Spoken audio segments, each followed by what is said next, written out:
अस्सलाम वालेकुम students, this is Rafiq Ahmed and you are watching Ahmed academy YouTube channel. इस video lecture में हम Sindh university inter test preparation Sindh university inter test 2023 के simple arithmetic यानी कि अगर मैथ्स आप कह लें मैथ्स पोर्शन को सॉल्व करेंगे वन बाय वन इंशाल्लाह एक्सप्लेनेशन के साथ। आज जो शिफ्ट 1 में यानी कि 22 अक्टूबर 2023 में जो सवाल आए थे और मैं अभी अब मैथ्स पोर्शन को डिस्कस कर रहे हैं। 20 क्वेश्चन से 71 से लेकर 90 तक।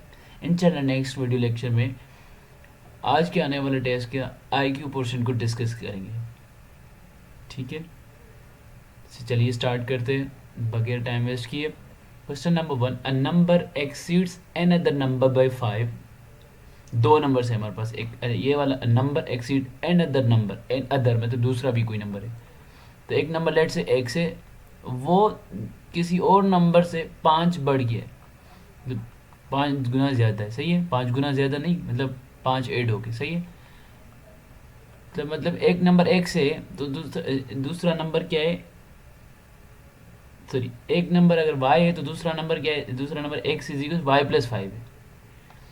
And the sum of the numbers, वो नंबर्स कौन से, x और y।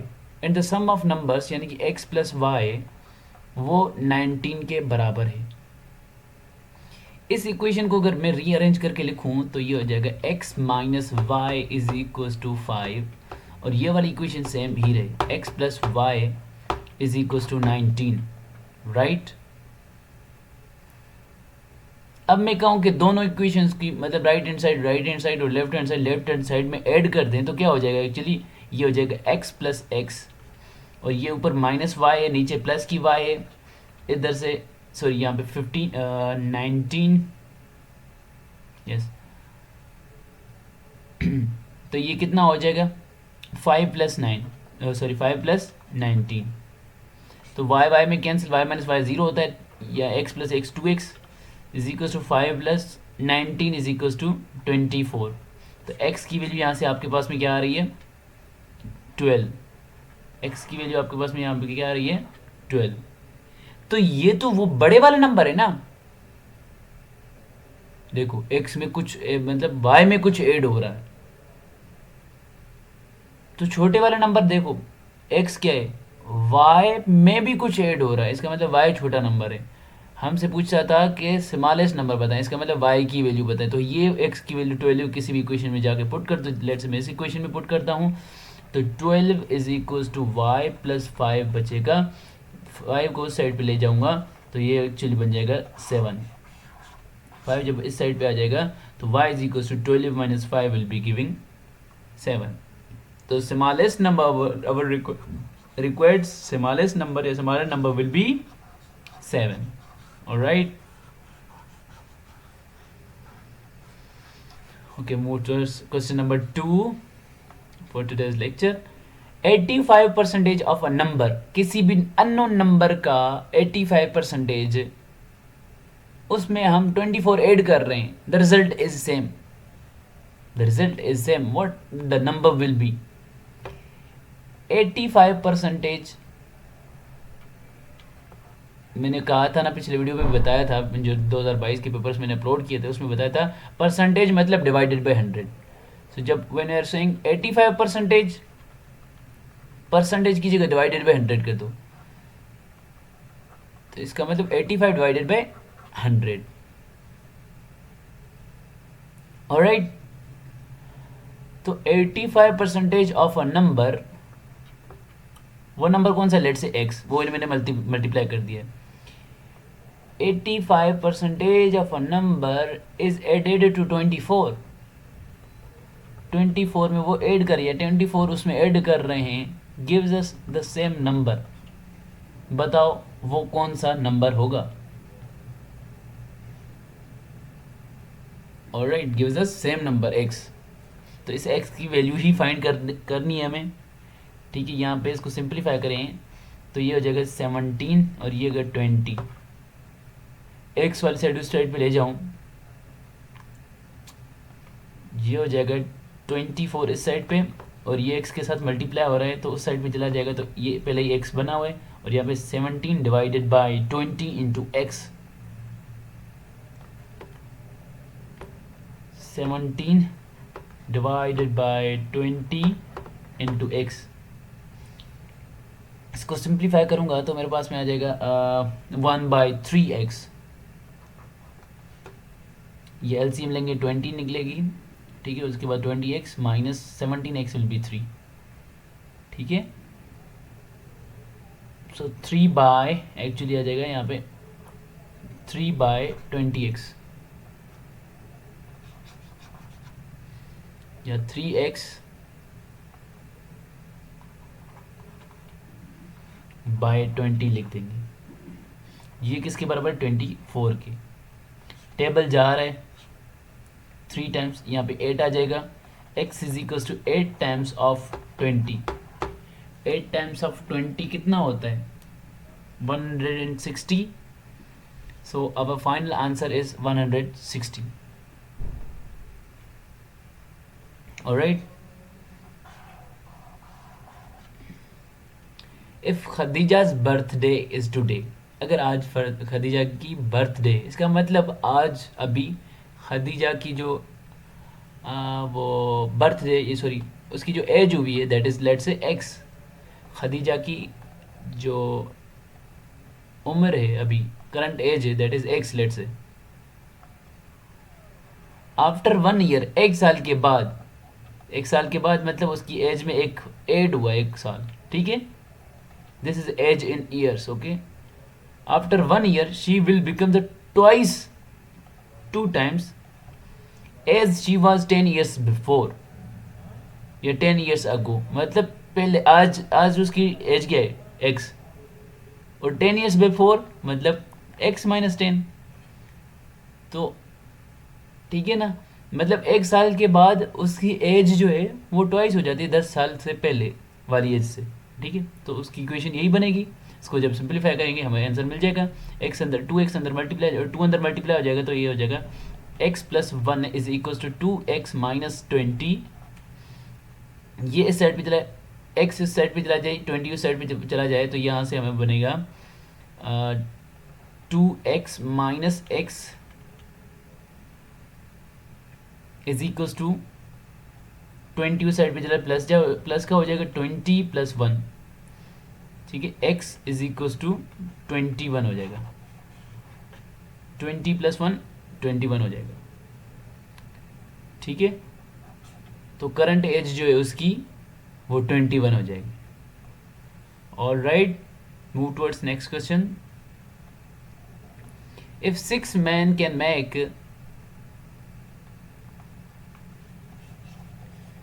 जो मैं बता दूं पहले,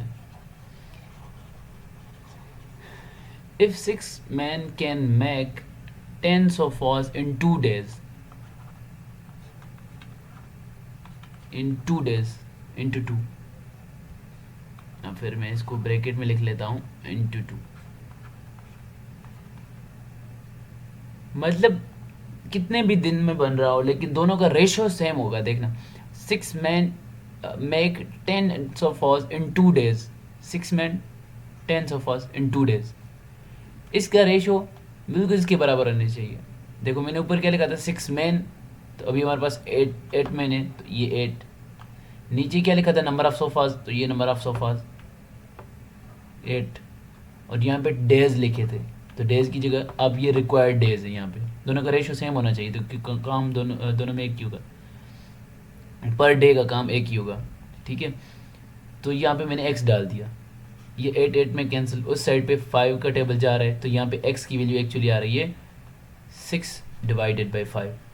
6 को जब आप 5 से डिवाइड करते हैं, 1 5 दा 5, रिमाइंडर बचता है 1, एक्स्ट्रा पॉइंट देते हैं और एक्स्ट्रा यहाँ पे 0 देते हैं, तो आपके पास में 2 टाइम्स ऑफ 5 10 बचता है।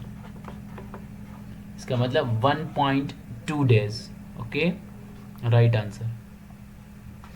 मीन बोले या एवरेज बोले, mean of the numbers data or average of the given data is equal to sum of all the numbers divided with total numbers. मतलब इनके दरमियान सम कर देंगे 3 plus 6 plus 9 plus 12 plus 15। Divided by ये number कितने हैं, 1 2 3 4 5, 5 से divide कर देंगे। 3 + 6 9, 9 + 9 18, 18 + 12, 18 + 12 कितना हो जाएगा 30, 30 + 15 विल बी 45, 45 डिवाइडेड बाई 5 कितना बनता है 9। So your answer is option B. Okay. If a bag contains equal number of RS5, RS2 and RS1 coin, if the total amount in this bag is 1152 rupees, RS 1152, find the number of coins. ठीक है, find the number of coins of each kind. मतलब each kind कह दिया तो इसका मतलब देखिए यहाँ पे शुरू में दे रखा था कि अ बैग कंटेंस इक्वल नंबर, मतलब जितने 5 वाले सिक्के हैं उतने ही 2 वाले सिक्के, उतने ही 1 वाले सिक्के, 1 रुपये वाले सिक्के। ठीक है, तो टोटल तीनों का अगर एक एक उठाऊं मैं तो कितना बनेगा 5 + 2 + 1 बनेगा 8। तो 1150 जो टोटल है ना उसको हम 1152 को हम डिवाइड कर देंगे 8 के साथ में। तो चलो करते हैं 1 3 बचेगा, 5 डिवीजन नहीं कर रहा हूँ, 4 32 रिमाइंडर 3 अगेन 2 इधर पुट कर देंगे तो 4 का टेबल जा रहा है। इसका मतलब 144 कॉइन्स अवेलेबल होंगे। ओके, अब बेशक करके देखें कि 5 वाले सिक्के 144 होंगे, 144 सिक्के 5 वाले होंगे, तो मतलब 5 टाइम्स ऑफ, चेक कर रहा हूँ जस्ट आंसर मेरा आ गया लेकिन चेक कर रहा हूँ 5 वाले सिक्के कितने हैं 144, 2 वाले सिक्के कितने हैं 144 और 1 वाले सिक्के कितने हैं 144। इसका जो भी मल्टीप्लिकेशन आए वो आप निकाल लो। ठीक है, लाइक मैं 144 × 5 कर रहा हूँ, 4 टाइम्स ऑफ 5 इज 20, 2 ऊपर 4 टाइम्स ऑफ 5 20 + 2 22 हो जाएगा, 2 पर 1 × 5 + 2 720, 720 हमारा ये 5 वाले सिक्कों से बन रहा है। और 2 वाले सिक्कों से कितना बन रहा है, twice of 2 times of 144 that will B 288। Okay, और ये 1 × 44 will be 1 × 144 will be 144 same. अब तीनों रिजल्ट को ऐड करोगे ना तो आपको ये वाला अमाउंट मिल जाएगा। ठीक है, तो हमने दोनों तरीके से देख लिया कि कैसे हो रहा है। फाइंड द लीस्ट नंबर, छोटे में छोटा नंबर बताओ, find the least square number, लेकिन वो स्क्वायर्ड हो, which is divisible by 10 12 15 and 18। एक ऐसा नंबर बताओ, एक स्क्वायर नंबर है, चारों के चारों स्क्वायर्ड है, लेकिन उनमें से छोटे में छोटा बताओ जो कि इन सभी से डिवाइड हो सके। तो छोटे में छोटा सब में से 1 बाई 1 चेक करेंगे, पहले 9 को चेक करेंगे, उसके बाद छोटा 16 है 1600 उसको चेक करेंगे, उसके बाद 25 को चेक करेंगे और 36 को बाद में। ठीक है, तो 900 को चेक करते हैं, 900 के ऊपर 10 का टेबल तो पक्के से जाएगा। ठीक है, तो ये 90 आता है। 900 के ऊपर अगर हम 12 का टेबल चलाएं 60 टाइम्स जाता है आई थिंक, फिर भी करके देखते हैं। 450 डिवाइडेड बाई 6,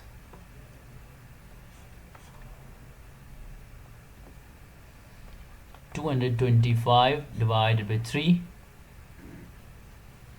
हाँ सॉरी 75 टाइम्स जाता है शायद।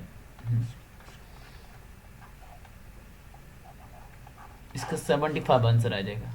तो इसका मतलब इसका टेबल जा रहा है, इसके ऊपर 12 का भी जा रहा है, 10 का भी जा रहा है। अब 15 का चेक करेंगे, 15 का टेबल जा रहा है कि नहीं 900 के ऊपर, वो चेक करेंगे। 900 डिवाइडेड बाय 15, 90 के ऊपर 6 times of 15 is equal to 90, zero remainder zero फेंक देंगे, तो जीरो जीरो नीचे लेके आएंगे, तो अगेन यहाँ पे एक एक्स्ट्रा, कोई टेबल नहीं जा रहा, ठीक है, तो एक एक्स्ट्रा जीरो दे देंगे। तो इसका मतलब 60 टाइम्स टेबल 15 का भी जा रहा है, 11 का भी गया, सॉरी 10 का भी गया, 12 का भी गया, 15 का भी गया। अब 18 के लिए चेक करेंगे, 900 डिवाइडेड बाय 1800, सॉरी 18 सिंपली, तो 5 टाइम्स ऑफ 18 जो होता है दैट इज़ 90, बचेगा जीरो, जीरो लेके आएंगे और जीरो एक्स्ट्रा दे देंगे। तो इसका मतलब 50 टाइम्स टेबल 18 का भी जाता है, मतलब 18 आल्सो डिवाइड करें 900 को, और सबसे छोटा नंबर 900 था, तो मार्क कर देंगे ऑप्शन बी, ठीक है।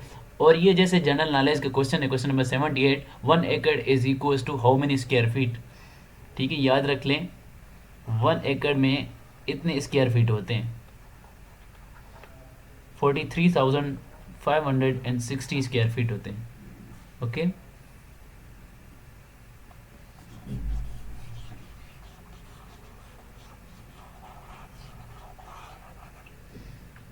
ओके,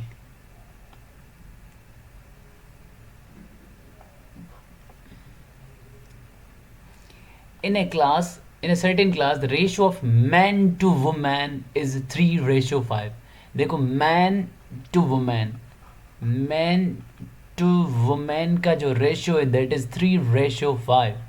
इसका मतलब इसका कंपैरिजन इसके साथ है, और इसके मतलब बंदे जो मैन है आपके, मेल पार्टिसिपेंट्स हैं या मेल हैं जितने भी, वो तीन, उनका रेशियो जो है वो 3 है, और वुमेन का 5 है। इसका मतलब ये यही है कि बंदे जो, सॉरी मेल हैं वो थोड़े हैं और फीमेल का रेशियो ज़्यादा है,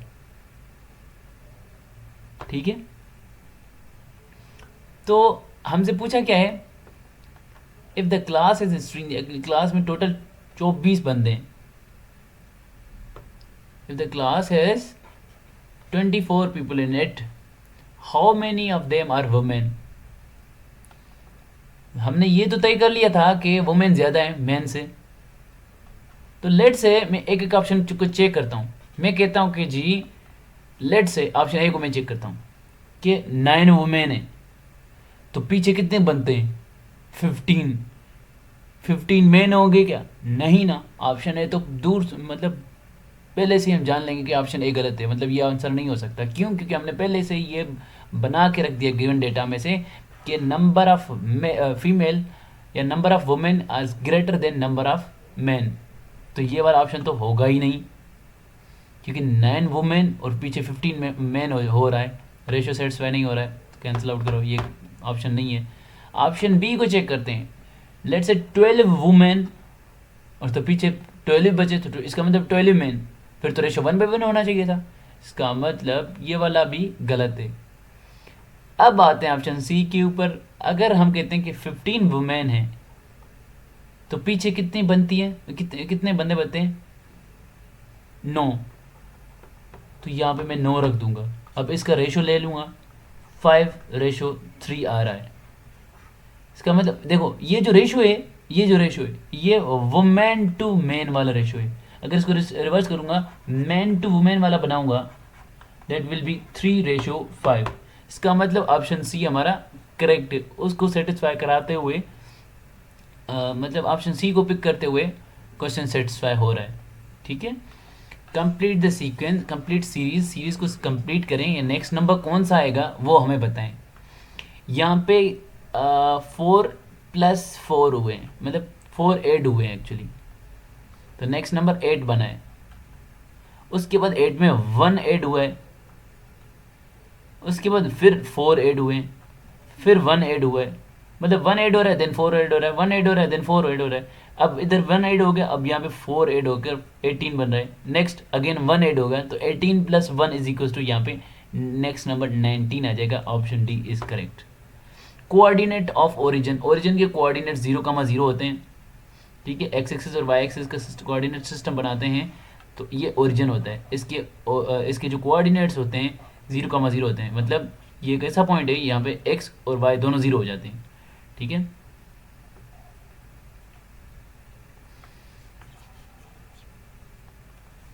In question number 82, if ABC and PQ are the similar triangles, ये दोनों एक जैसे ट्राइंगल्स हैं, तो एंगल ए की वैल्यू उसने दे रखी है कि एंगल ए जो है वो 47 है, यहाँ पे लिखा हो A B C P Q और आर, उसने दे रखा है कि ए की वैल्यू जो है वो 47 डिग्री है और क्यू की जो एंगल है दैट इज 83, क्यू एंगल जो है दैट इज 83।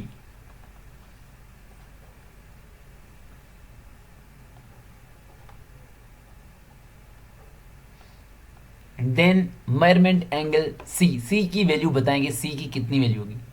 देखें अगरचे ये सिमिलर ट्रायंगल है, बिल्कुल एक जैसे ट्रायंगल हैं, तो इसका मतलब ये वाली साइड जो पी क्यू साइड है ये ए बी साइड के बराबर होनी चाहिए और पी आर साइड जो है ये ए सी साइड के बराबर होनी चाहिए और B C side Q R side के बराबर होनी चाहिए। अगर साइड्स मतलब हैं ही एक जैसे ट्रायंगल तो साइड्स भी बराबर होंगे और एंगल्स भी बराबर ही होंगे। समझ आ गई बात? इसका मतलब ही यही हुआ, ये एंगल सी था, ये क्यू था और ये आर था। इसका मतलब यही हुआ कि जो एंगल ये है वो यही होगी सेम। तो ये कितनी थी 83,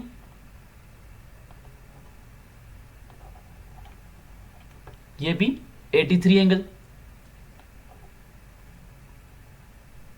तो हमें फाइंड करना क्या है, मेजरमेंट एंगल सी यानी कि ये वाला एंगल। आपको पता है कि sum of any triangle, sum of all the angles of any triangle is 180। तो एक एंगल आपके पास में 47 डिग्री है, दूसरी आपके पास में 83 डिग्री है, तीसरी आपके पास अननोन है लेट्स से x डिग्री। तो इन तीनों का सम जो है दैट इज 180। इसको सिंप्लीफाई करेंगे, on simplifying this will have 130 x plus 130 is equal to 180। 130 को साइड पे भेज देंगे तो this will be equal to 50 degree.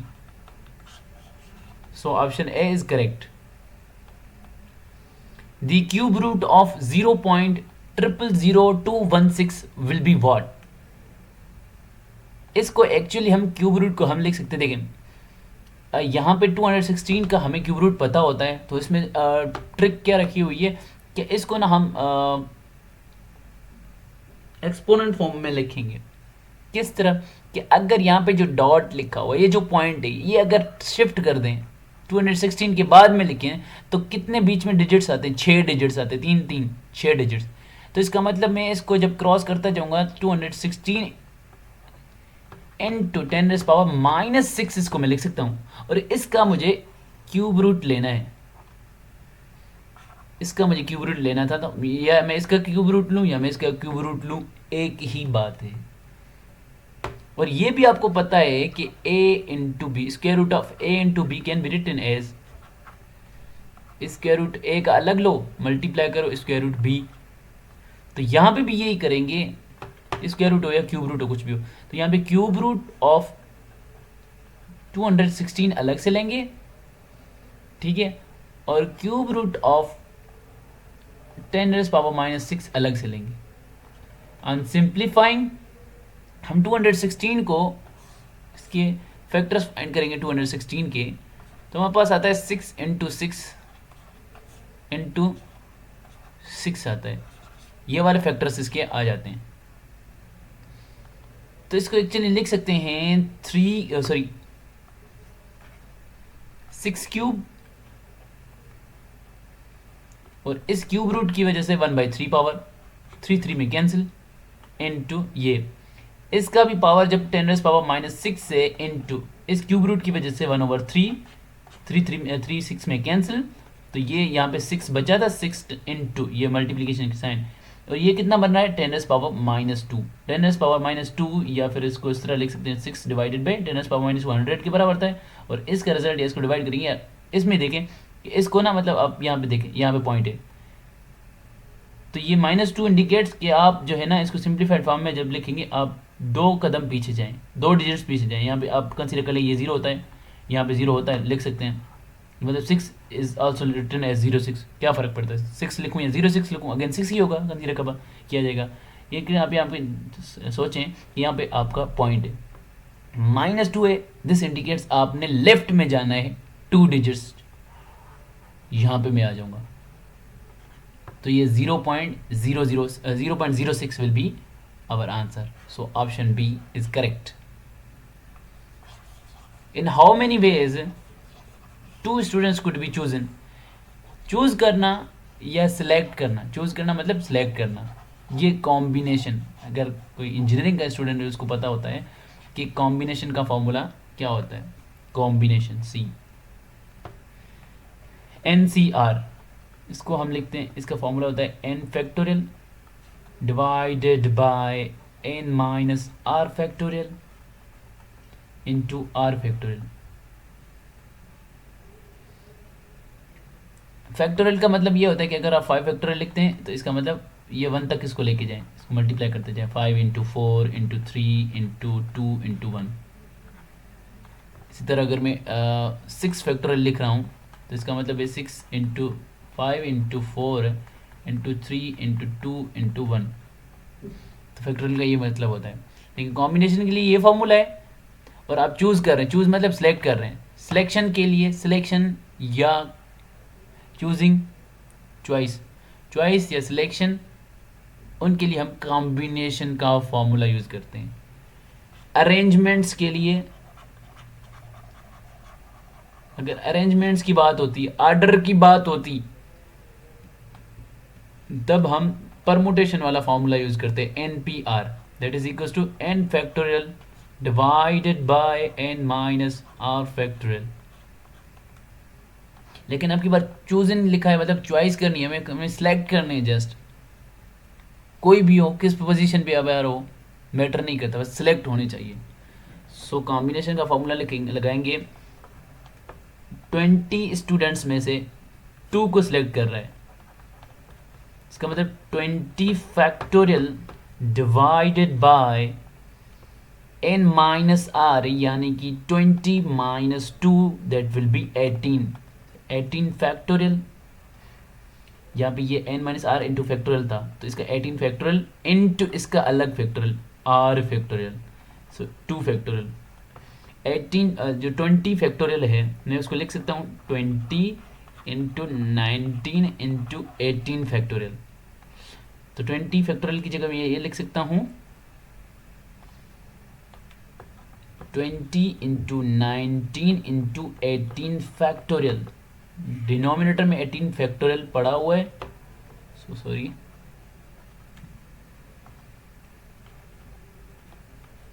ये 18 फैक्टोरियल में कैंसिल हो जाएगा, और 2 factorial can be written as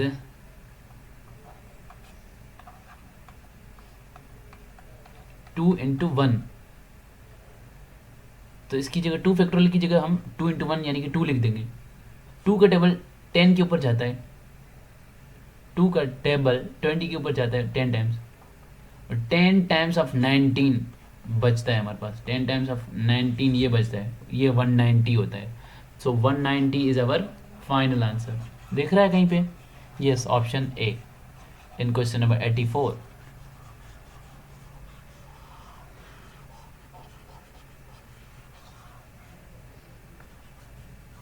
okay, so option A. 85th question, that is 2 ships are sailing in a sea. 2 जहाज चल रहे हैं समंदर में. on the 2 sides of a lighthouse, एक लाइट हाउस है हमारे पास, जिसके दोनों तरफ से भेरी जहाज आ रहे. the angle of elevation of top of the tower, the angle of elevation from the top of the lighthouse, sorry. अब ये लाइट हाउस है, और लाइट हाउस लेट से यहाँ पे ये लाइट हाउस है आपका, और लाइट हाउस के टॉप से, लाइट हाउस के टॉप से यहाँ से the angle of elevation from the top of the lighthouse is observed from the ships. दोनों शिप्स से हम एंगल ऑफ एलिवेशन ऑब्जर्व कर रहे हैं.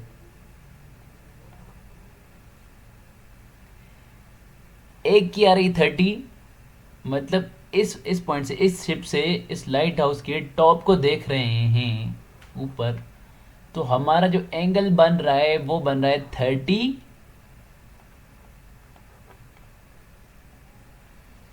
और दूसरी शिप से जब देख रहे हैं तो उस शिप से हमें ये 45 एंगल, मतलब हमारी मायर हो रही है।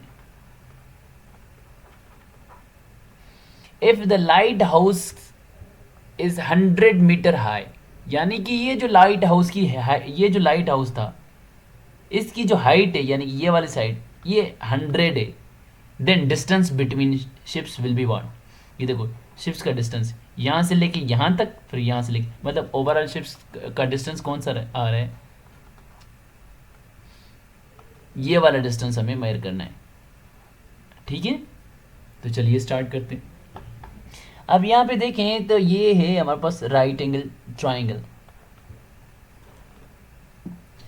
अब राइट एंगल ट्राइंगल में ये 90 डिग्रीज होता है और ये भी 45 डिग्री है, तो पक्के से sum of all the sides of a triangle 180 होता है।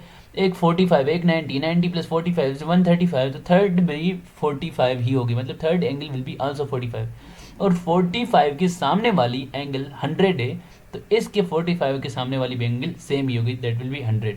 तो इसका मतलब ये वाली जो साइड है ये डायरेक्ट बता सकते हैं कि ये भी 100 ही है, प्लस इसमें कुछ ये वाला ऐड होना है, let's say this is side x। ठीक है, तो देखिए परपेंडिकुलर गिवन है, x बेस आपसे पूछा गया है, तो कौन सा फॉर्मूला लगेंगे, बेस और परपेंडिकुलर किसके फॉर्म में आता है, टेन में, till painted black, some people have curly brown hair till painted black, so tan of theta या tan of 30 degree is equals to perpendicular, that is 100 divided by base, that is x. Okay, और tan 30 degree will be equals to 1 over root 2, sorry 1 over root 3 इसकी value होती है, into 100 divided by x। जब cross multiply करेंगे यहाँ से तो x की वैल्यू आपके पास में आ जाएगी 100 टाइम्स ऑफ रूट 3। अब रूट 3 की वैल्यू सबको याद होनी चाहिए, दैट इज 1.732। सो 1.732 को जब हम 100 से मल्टीप्लाई करेंगे तो टू जो है 2 डिजिट्स आगे आ जाएंगे, यानी कि इसको लिख सकते हैं ना, x is equal to 1.732 into 10 square. Yes we can write it as. अब इसका मतलब ये दो राइट में आप जा सकते हो, तो x is equal rounding off data में, ठीक है, तो यहाँ पे आ जाएगा 173.2। ठीक है, ये इस तरह का बन जाएगा। अब ये इस x की वैल्यू आ गई 173.2 को भी भूल जाए, खैर है इसका इतना फर्क नहीं पड़ता। 173 ये वाला डिस्टेंस और 100 वाला ये वाला डिस्टेंस, तो 173 plus 100 is equal to 273। So our option C is correct. Option C कहीं पे दिख रहा है?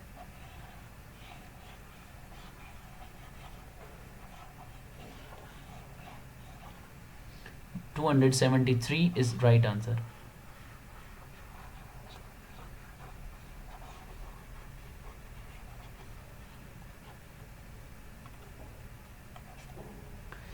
It was Sunday on January 1st, 2006. What was the day of the week? हफ्ते का कौन सा दिन था जनवरी 1 जनवरी 2010 को, बताएं। तो इसमें आप लॉजिक ये होती है कि हर 3 साल के बाद, यानी कि हर चौथे साल, मतलब पहले वैसे तो इन जनरल आपने सुना होगा there are 365 days in a year, but एक साल में 365 होते हैं, दूसरे में भी 365 होते हैं, तीसरे में भी 365 होते हैं। एक साल जो होता है उसमें 366 डेज आ जाते हैं। हर चौथे साल में 366 डेज आते हैं, बाकियों में 365 होते हैं। तो इनका गैप अगर चेक करें तो 4 सालों का गैप है।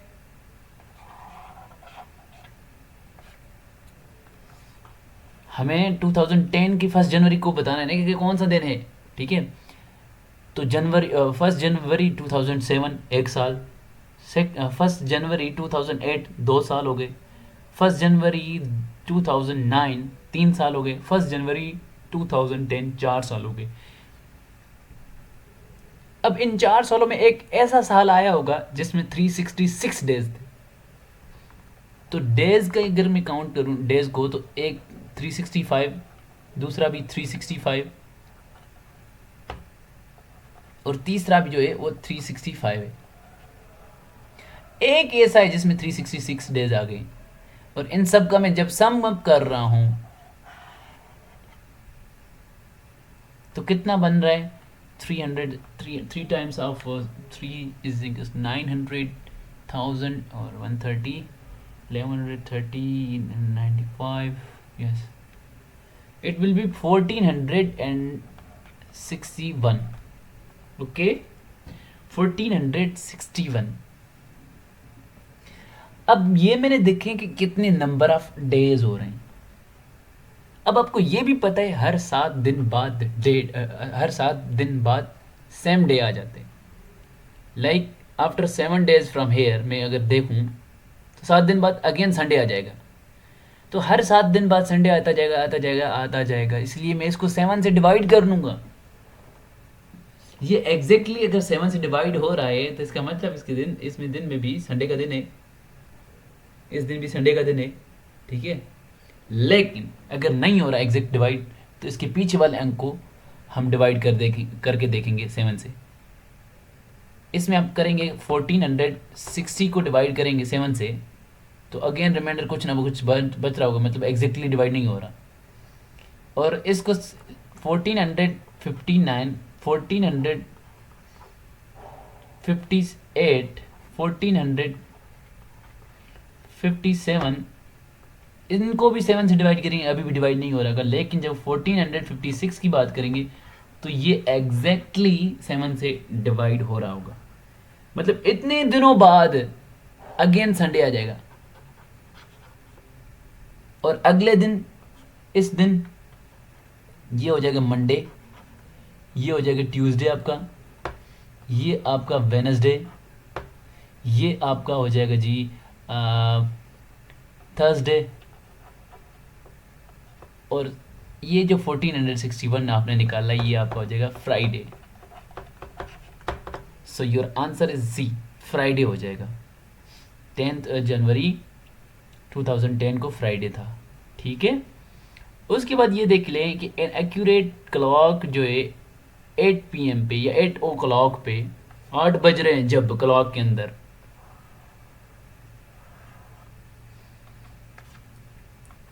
जब टाइम हमारा एग्जैक्टली 8 PM हो रहा है या 8 o'clock पे, यहाँ पे देखें इन क्लॉक वर्क प्रॉब्लम्स में एक बात समझें। 20, 25, 30, 35, 40, 49, 50 and 55।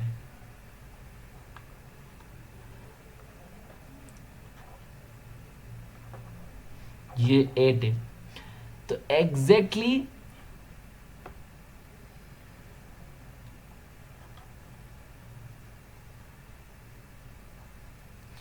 an accurate clock at o'clock at an accurate clock shows 8 o'clock in the morning.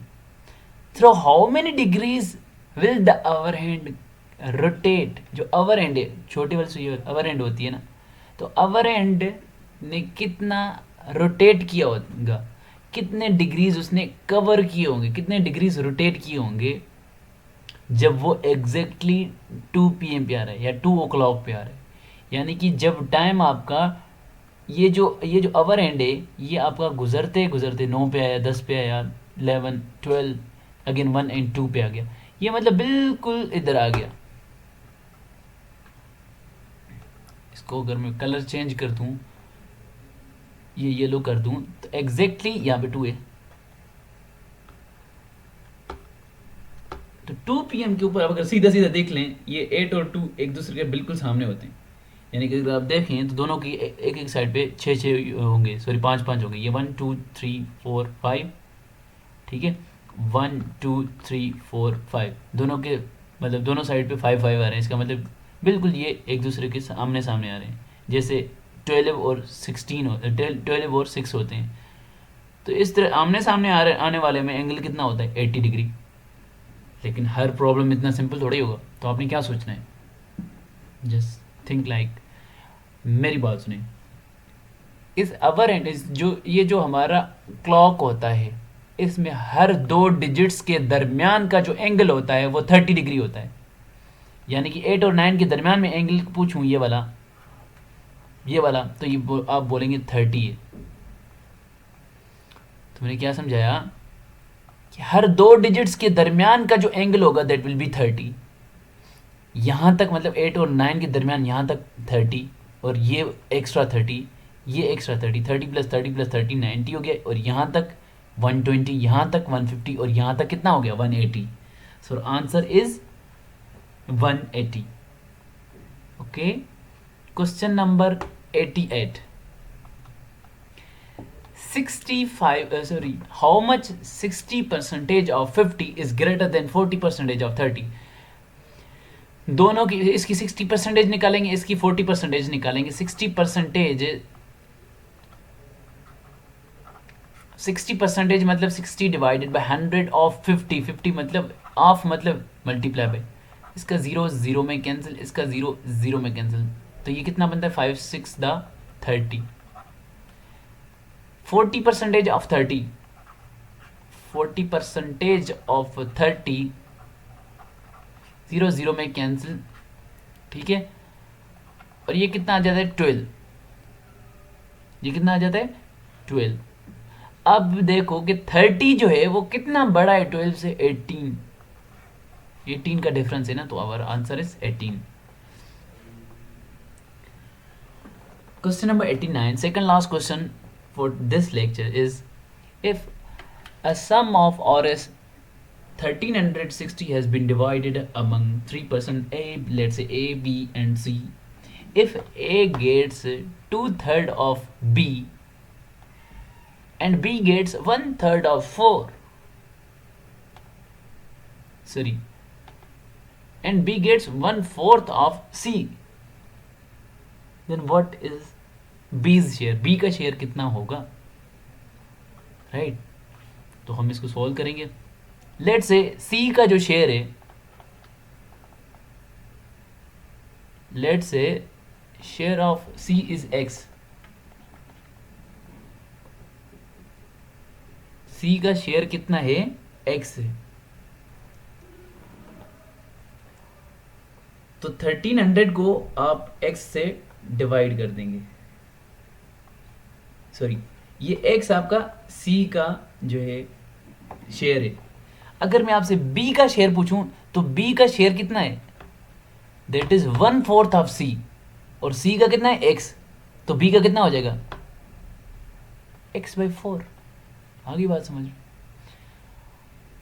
और क्या कह रहा है, और तीसरी डेटा क्या दे रखी है कि A का जो रेशियो है, सॉरी A का जो हिस्सा है, A गेट्स 2/3 ऑफ B। अब A का जो हिस्सा है दैट इज 2/3 ऑफ B,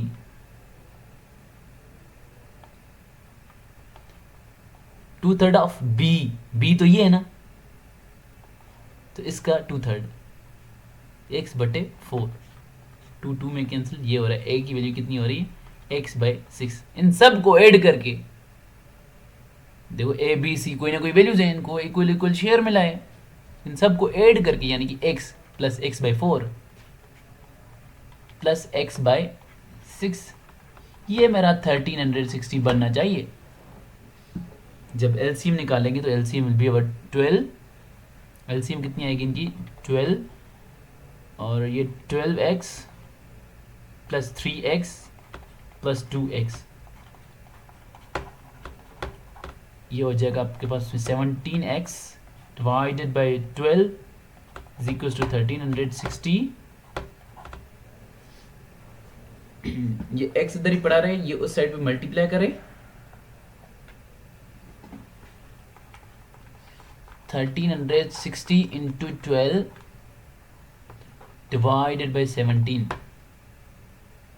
तो 1360 को 70 से डिवाइड करेंगे, देखें कितना बनता है।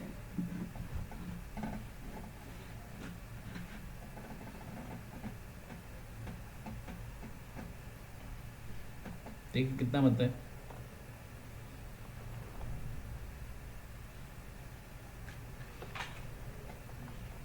जल्दी में डिवाइड कर दें।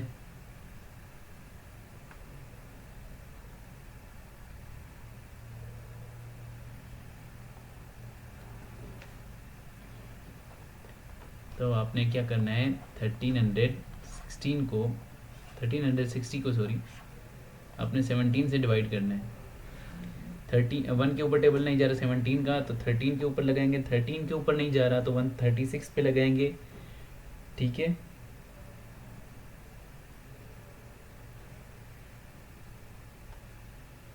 तो इसका टेबल कितना जा रहा है, 8 टाइम्स ऑफ 17 इज 136 होता है, ठीक है। तो ये 136 हो जाएगा। ज़ीरो ज़ीरो एक्स्ट्रा देंगे तो कुछ नहीं फ़र्क पड़ेगा, इसलिए एक्स्ट्रा ज़ीरो यहाँ पर लगाएंगे। तो 80 टाइम्स टेबल जाता है, यानी कि ये इसका 80 आंसर आता है। और 80 टाइम्स ऑफ 12 करेंगे हम, it is equals to 80 times of 12।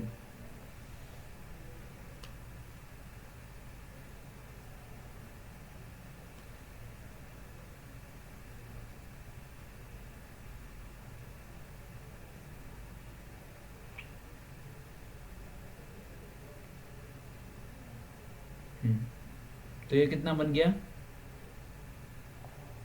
ये कितना बनेगा, 0 8 टू द 120,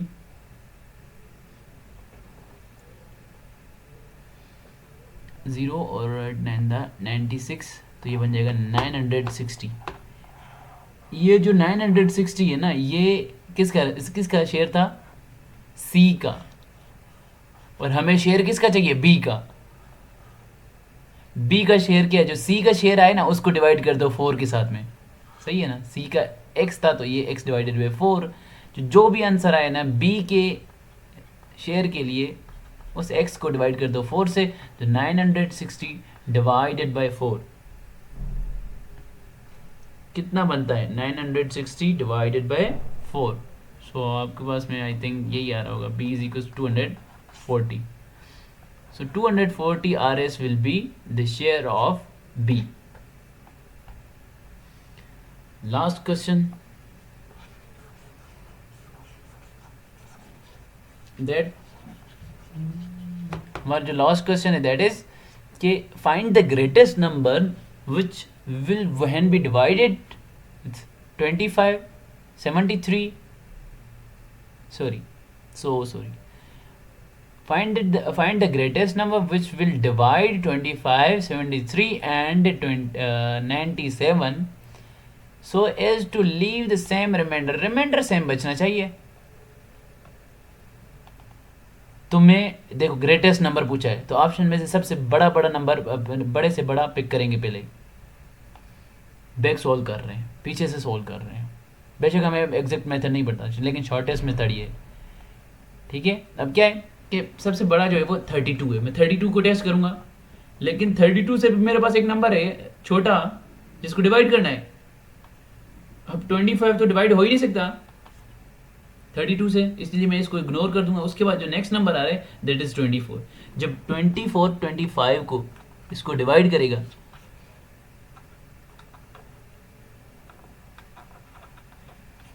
वन रिमाइंडर बच रहा है। और 73 को जब यही 24 डिवाइड करता है तो 3 टाइम्स टेबल जाता है। 3 times of 24 is 72। Again reminder 1 बचता है। 97 के ऊपर भी 24 का टेबल जो है वो 4 टाइम्स जाता है, दैट इज 96। रिमाइंडर 1 बचता है। यही तो कहा था बड़े से बड़ा नंबर बताओ जो एक ही रिमाइंडर सेम रिमाइंडर बचा है। रिमाइंडर सब में 1 1 1 है, तो इसका मतलब ऑप्शन सी जो है 24 that is correct option. Next question में इंशाल्लाह इस IQ वाले पोर्शन को, सॉरी नेक्स्ट लेक्चर में इंशाल्लाह IQ वाले पोर्शन को डिस्कस करेंगे। तब तक के लिए मुझे दीजिए इजाज़त, अल्लाह हाफिज़।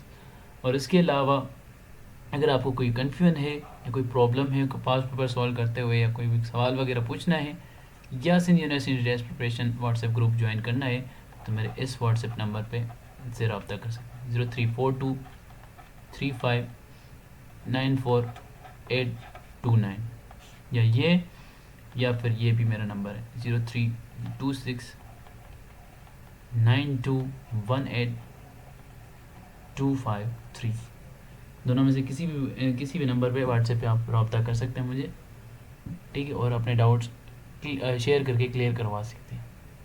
आई होप आप लोगों को काफ़ी समझ में आ गया होगा। फिर भी अगर कोई नई बात समझ में आई, you can just DM me on my WhatsApp. तब तक के लिए मुझे दीजिए इजाज़त। अल्लाह हाफिज़।